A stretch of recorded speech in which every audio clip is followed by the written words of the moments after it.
사랑하는 행복한 교회 성도 여러분, 이 영상을 보시는 하나님 나라의 귀한 자녀 여러분, 오늘은 2022년 5월 20일 금요일입니다. 오늘 본문에서는 하나님께서 이스라엘의 처음 왕으로 선택하신 사울의 인물 소개를 기록하고 있습니다. 사울은 베냐민 지파 기스의 아들이며 준수한 사람이었습니다. 사울은 부친이 잃어버린 암나귀를 찾기 위해 최선을 다하는 모습을 보여주고 있습니다.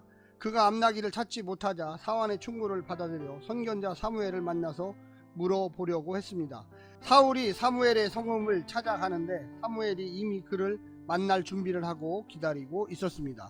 오늘 본문 사무엘상 9장을 세 부분으로 나누어 보겠습니다. 1절부터 2절 사울의 소개, 3절 4절 암나귀를 찾으러 길을 떠남, 5절부터 14절 사무엘을 찾아가는 사울. 먼저 오늘 본문 사무엘상 9장 1절부터 14절까지의 말씀을 듣고 다시 오겠습니다.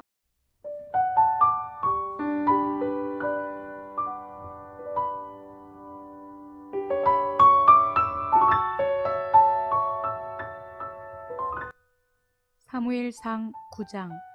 베냐민 지파의 기스라 이름하는 유력한 사람이 있으니 그는 아비엘의 아들이요 스롤의 손자요 베고랏의 증손이요 아비야의 현손이며 베냐민 사람이더라. 기스에게 아들이 있으니 그의 이름은 사울이요 준수한 소년이라. 이스라엘 자손 중에 그보다 더 준수한 자가 없고 키는 모든 백성보다 어깨 위만큼 더 컸더라. 사울의 아버지 기스가 암나귀들을 잃고 그의 아들 사울에게 이르되 너는 일어나 한 사환을 데리고 가서 암나귀들을 찾으라 하매 그가 에브라임 산지와 살리사 땅으로 두루 다녀보았으나 찾지 못하고 사알림 땅으로 두루 다녀보았으나 그곳에는 없었고 베냐민 사람의 땅으로 두루 다녀보았으나 찾지 못하니라. 그들이 숲 땅에 이른 때에 사울이 함께 가던 사환에게 이르되 돌아가자. 내 아버지께서 암나귀 생각은 고사하고 우리를 위하여 걱정하실까 두려워하노라 하니 그가 대답하되 보소서 이 성읍에 하나님의 사람이 있는데 존경을 받는 사람이라. 그가 말한 것은 반드시 다 응하나니 그리로 가사이다. 그가 혹 우리가 갈 길을 가르쳐 줄까 하나이다 하는지라. 사울이 그의 사환에게 이르되 우리가 가면 그 사람에게 무엇을 드리겠느냐. 우리 주머니에 먹을 것이 다하였으니 하나님의 사람에게 드릴 예물이 없도다. 무엇이 있느냐 하니 사환이 사울에게 다시 대답하여 이르되 보소서 내 손에 은 한 세겔의 4분의 1이 있으니 하나님의 사람에게 드려 우리 길을 가르쳐 달라 하겠나이다 하더라. 옛적 이스라엘의 사람이 하나님께 가서 물으려 하면 말하기를 선견자에게로 가자 하였으니 지금 선지자라 하는 자를 옛적에는 선견자라 일컬었더라. 사울이 그의 사환에게 이르되 내 말이 옳다 가자 하고 그들이 하나님의 사람이 있는 성읍으로 가니라. 그들이 성읍을 향한 비탈길로 올라가다가 물 기르러 나오는 소녀들을 만나 그들에게 묻되 선견자가 여기 있느냐 하니 그들이 대답하여 이르되 있나이다. 보소서 그가 당신보다 앞서갔으니 빨리 가소서. 백성이 오늘 산당에서 제사를 드리므로 그가 오늘 성읍에 들어오셨나이다. 당신들이 성읍으로 들어가면 그가 먹으러 산당에 올라가기 전에 곧 만나리이다. 그가 오기 전에는 백성이 먹지 아니하나니 이는 그가 제물을 축사한 후에야 청함을 받은 자가 먹음이니이다. 그러므로 지금 올라가소서. 곧 그를 만나리이다 하는지라. 그들이 성읍으로 올라가서 그리로 들어갈 때에 사무엘이 마침 산당으로 올라가려고 마주 나오더라.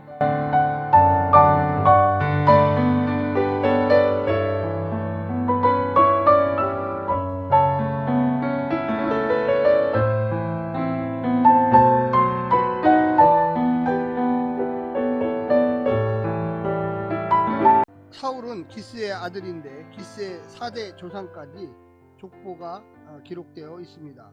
그들을 이야기하면 기스, 아비엘, 스롤, 베고랏, 아비야가 선대로 기록되어 있습니다. 기스를 제외하면 역대기 족보에 나머지 4명의 이름이 나타나지 않습니다. 이를 보면 기스의 가문은 비록 유력한 가문이었으나 혈통상으로는 베냐민 지파 중에서 좋은 대우를 받지 않았을 것입니다. 사울의 말처럼 가장 미약한 가문으로 여겨질 수 있습니다. 오늘 본문을 4부분으로 나누어 자세히 설명드리겠습니다. 백성들의 요구, 하나님의 섭리. 백성들은 모든 나라와 같은 왕을 구했지만 하나님은 자기 뜻에 합당한 자를 왕으로 세우십니다. 백성들의 요구는 반드시 그들에게 재앙으로 돌아올 것을 아시면서도 그 요구 그대로 허락하실 하나님이 아니고 이스라엘을 향한 왕의 역할을 포기하실 분이 아닙니다. 우연처럼 보이는 하나님의 사람 사무엘과 사울의 만남은 인간이 통제할 수 없는 하나님의 장중에서 역사가 진행될 것임을 보여주고 있습니다. 백성의 요구를 수용하지도 거절하지도 않으면서 변함없는 당신의 언약을 이루어 가시는 주님의 섭리를 기대어 봅시다. 두 번째는 작은 지파 준수한 인물. 이스라엘의 왕을 베냐민 지파에서 부르셨습니다. 북쪽에서 가장 유력한 지파인 에브라임과 남쪽에 가장 강한 지파인 유다 지파 사이에 있는 지파이고 그 중에서도 가장 작은 가문 출신에서 부르셨습니다. 하지만 사람들의 현실적인 기대를 채울 만한 유력한 기스의 아들이요 준수하고 다른 백성보다 어깨 위만큼 키가 큰 사람을 부르셨습니다. 하지만 사울 자신이 가진 조건만으로 이스라엘을 통일국가로 규합하고 주변에 맞설 수는 없습니다. 그것을 인정하는 것이 왕의 핵심적인 자격이었습니다. 세 번째는 순종의 사람, 경청의 사람. 사울은 아버지의 명령에 최선을 다해 순종하는 아들이었고 아버지의 마음을 헤아릴 줄도 아는 사려 깊은 아들이었습니다. 또한 하나님의 사람을 찾아가 갈 길을 묻자는 사환의 말에도 귀를 기울였습니다. 자신의 한계를 인정하고 하나님의 사람의 목소리를 청종할 준비가 되었으며 사환의 말이라도 올바른 조언이면 기꺼이 따를 만큼 겸허했습니다. 이스라엘의 왕은 하나님의 입을 대신하는 선지자의 말을 잘 듣는 사람이어야만 했습니다. 네 번째는 사울의 수동성, 하나님의 능동성. 사울은 스스로 지도자가 되겠다고 나선 일이 없습니다. 그는 아버지의 명령대로 집을 떠나고 사환의 제안대로 선견자를 만나러 가고 소녀들이 안내한 대로 산당이 있는 성으로 들어갔습니다.